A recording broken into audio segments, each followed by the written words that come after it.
Mon nom est Yeo Edwige, doctorante à l'université Félix Houphouët-Boigny de Côte d'Ivoire. Présentement, je suis chef de mission de la prospection que nous menons actuellement. Et mon rôle est d'abord de superviser l'équipe de prospection, de veiller à ce que tout le monde fait correctement son travail, également de veiller à ce que tous les membres de l'équipe sont dans de bonnes conditions. Les prospections ont pour objectif d'évaluer l'état sanitaire de la CMD sur l'ensemble du territoire ivoirien. Nous avons choisi cette maladie parce que c'est cette maladie du manioc qui est présente en Côte d'Ivoire pour l'instant. Et lorsque nous faisons les prospections, après c'est pour établir une carte sanitaire de la maladie pour voir comment la maladie est distribuée sur l'ensemble du territoire. Lors des prospections, nous évaluons des champs distants de 10 km et au bord des axes que nous empruntons.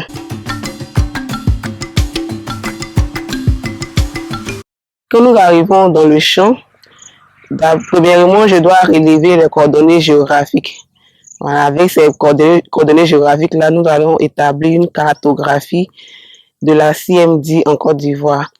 C'est vrai que nous regardons également s'il y a présence de la CBSD, mais pour l'instant, nous n'avons pas encore vu de CBSD dans les champs. Donc, nous avons affaire essentiellement à la CMD. Ensuite, je fais également le tour de la parcelle avec le même appareil, le GPS que vous voyez. C'est avec ça que je relève les coordonnées géographiques et c'est avec le même appareil que je fais le tour de la parcelle pour calculer la superficie. Finalement, je fais également la collecte des hôtes alternatives. Et quand je parle des hôtes alternatifs, ce sont généralement des mauvaises herbes ou des cultures autres que le manioc qui présentent également des symptômes de CMD. Voilà, généralement, ces hôtes-là sont des réservoirs du virus lorsqu'il n'y a pas de champ de manioc. Et lorsqu'on met en place un champ de manioc, les mouches blanches vont se nourrir sur ces hôtes-là et venir transmettre la maladie au manioc. Après avoir pris la photo de l'hôte pour l'identification au laboratoire, nous passons à la collecte. À l'aide d'un sécateur, nous allons jusqu'à la base de la plante et nous coupons juste là.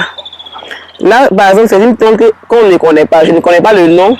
Et le fait de prendre jusqu'à la base, c'est pour faciliter l'identification au laboratoire.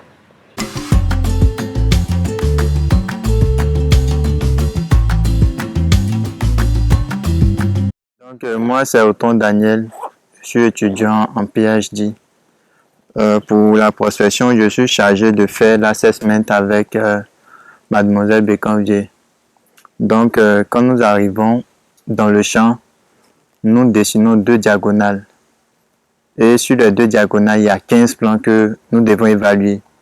Donc, ici, nous allons évaluer un plan qui est dans notre diagonale que nous avons choisi. Donc, là, on commence d'abord par compter les mouches blanches sur les 5 premières feuilles.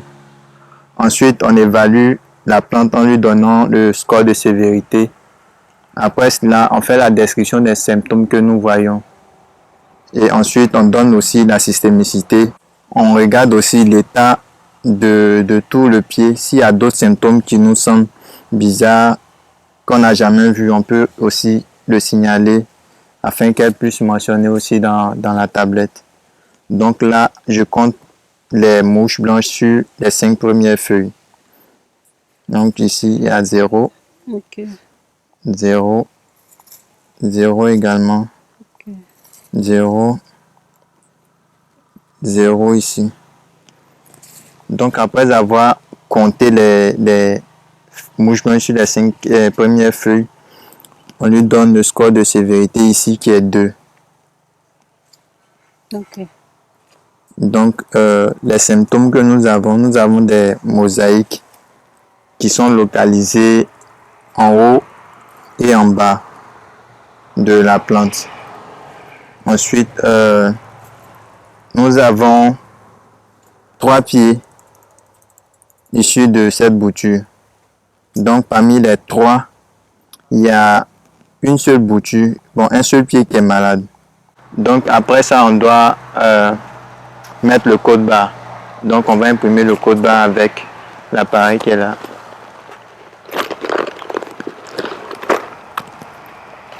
Ok, donc ici, nous allons imprimer le code barre. Ok, donc après avoir imprimé, on coupe le code barre qu'on va scanner avec la tablette.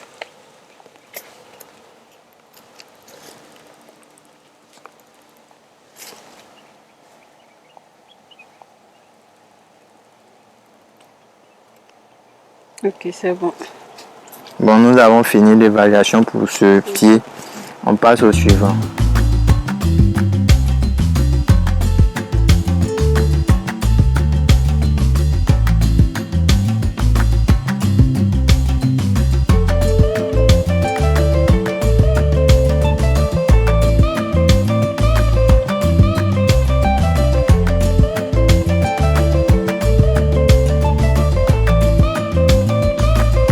Je me nomme Bokayaba Tatiana et je suis étudiante en 3e année de thèse à l'université Nangui à Bourgois d'Abidjan. Lors des prospections, je suis chargée de collecter les mouches blanches. Les mouches blanches sont connues comme vectrices du virus de la mosaïque du manioc. Donc, elles sont prélevées afin d'identifier les biotypes de mouches blanches qui sont responsables de la transmission des virus aux plantes. Donc, pour le prélèvement, je retourne délicatement les feuilles de manioc et à l'aide d'un aspirateur, je prélève les échantillons de mouches blanches. Puis, je les transfère dans un tube Pendorf contenant de l'éthanol à 96% pour la conservation des mouches.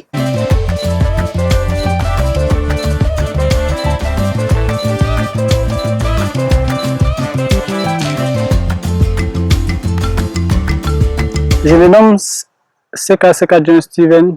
Je suis étudiant au laboratoire de culture de tissus du programme WAVE. Aujourd'hui, nous sommes dans la prospection du programme dans les champs de manioc et moi, je m'occupe spécialement du sol.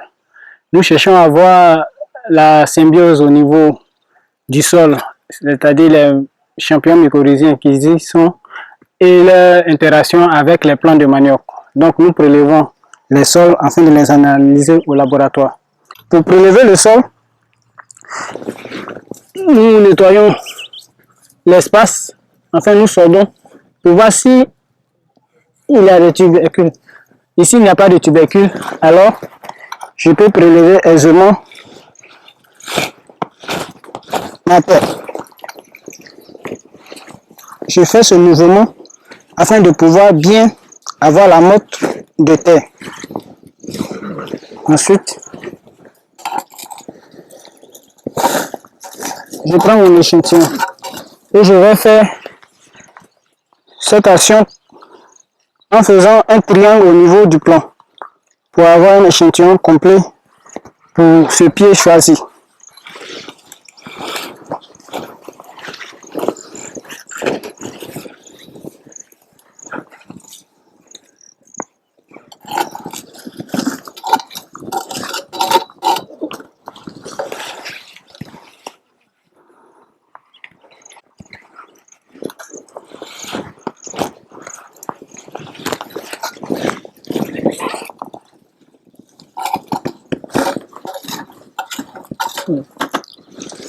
Lorsque nous finissons ce pied, nous allons repérer 4 autres pieds afin de quadriller tout l'espace que nous prospectons.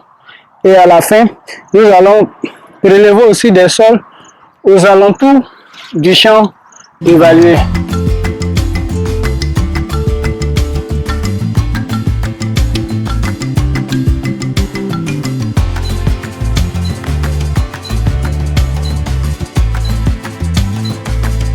Bonjour les mamans. Nous travaillons sur le manioc, sur les maladies du manioc. Comme on passait, on a vu un champ de manioc ici. C'est qu'on s'est arrêté. Mais on va un peu vous expliquer ce qu'on fait. Puis aussi vous poser quelques questions également. D'abord, j'aimerais vous demander, est-ce que vous savez qu'il existe des maladies sur le manioc? Je ne sais pas. Mais quand vous cultivez le manioc, qu'est-ce que vous faites avec? Vous mangez ça ou bien vous le vendez? On mange. Bon, comme aussi. Mais pour ce champ, c'est destiné à quoi? À manger ou? C'est pour manger. Si on gagne quelqu'un, on va. Quand vous mettez votre champ en place, où est-ce que vous prenez les boutures? Les boutures, là, les pieds, là, où vous prenez ça? Au champ là-bas. Mais cette fois-ci, là, quand vous allez, ici, quand vous allez récolter, vous allez replanter après. Voilà, mais qu'est-ce que vous allez faire avec les boutures? C'est les mêmes boutures que vous allez pour replanter? Les mêmes boutures que vous allez pour replanter? D'accord. Là, on va vous montrer, comme vous avez dit que vous ne savez pas qu'il y a des maladies sur le manioc, là, on va vous montrer qu'effectivement, il y a des maladies sur le manioc. Voilà, ces maladies-là, c'est pour les plantes seulement, ça n'attaque pas l'homme. Ça ne fait rien à l'homme, mais c'est uniquement sur les plantes. Et ces maladies-là font que le manioc qui sont en bas, les tubercules ne sont pas assez grosses ou ne sont pas beaucoup. Par exemple, quand vous voyez ici comme ça, vous voyez cette plante-là, et puis vous voyez celle qui est là-bas. Vous voyez, il y a une différence. Qu'est-ce que voilà, vous remarquez quoi ici comme ça? Qu'est-ce que vous remarquez ici? C'est la maladie du corps. Voilà, mais vous voyez, c'est comment? Les feuilles sont comment? C'est plié. Voilà, les feuilles sont pliées. Et puis il y a des taches jaunes là-dessus. Voilà, ça c'est une maladie du manioc. On appelle ça la mosaïque du manioc en français. Voilà. Et cette maladie-là, c'est souvent vous voyez les petits mouches sur les feuilles blancs, comme un petit truc. C'est elles qui transmettent cette maladie-là. C'est comme le palu chez l'homme, là, c'est les moustiques qui donnent. Chez le manioc, là, c'est les petits mouches, les mouches blanches. C'est elles qui donnent la maladie à la plante. Et qu'est-ce qu'elles font? Ça veut dire que cette plante, elle est malade, non? Elles vont venir manger ici. Elles vont aller manger là-bas, là. Elles vont prendre la maladie ici, là. Pour aller mettre là-bas. Donc, aujourd'hui, on est venu comme ça. Ça, là, c'est sain. Mais demain ou bien dans 2 jours, 3 jours, on va venir, on va qu'il y a la maladie là-bas. Donc, on mangeait ici, elles envoient la maladie là-bas. Donc, ce que nous, on conseille, quand tu vas vouloir prendre les boutures, pour aller faire le nouveau champ, là, tu prends les boutures sur les plantes où il n'y a pas de maladie. Voilà. Parce que si tu prends ça là, pour aller faire ton nouveau champ, la maladie va se retrouver. Parce que la maladie, ça reste dans les boutures.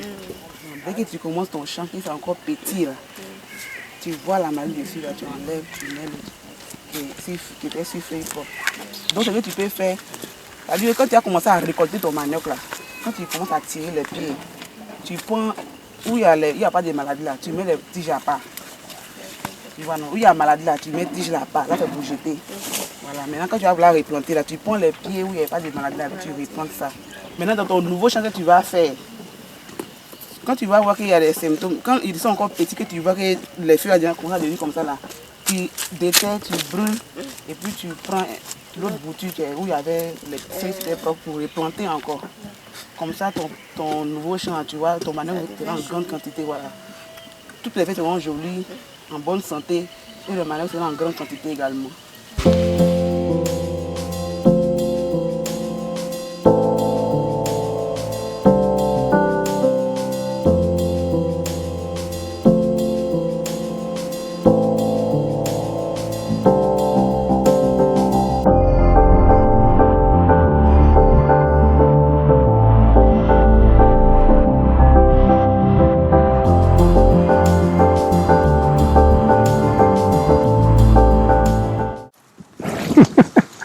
Après de professeur là, c'est pas facile, mais on fait comment? C'est la recherche, c'est notre passion.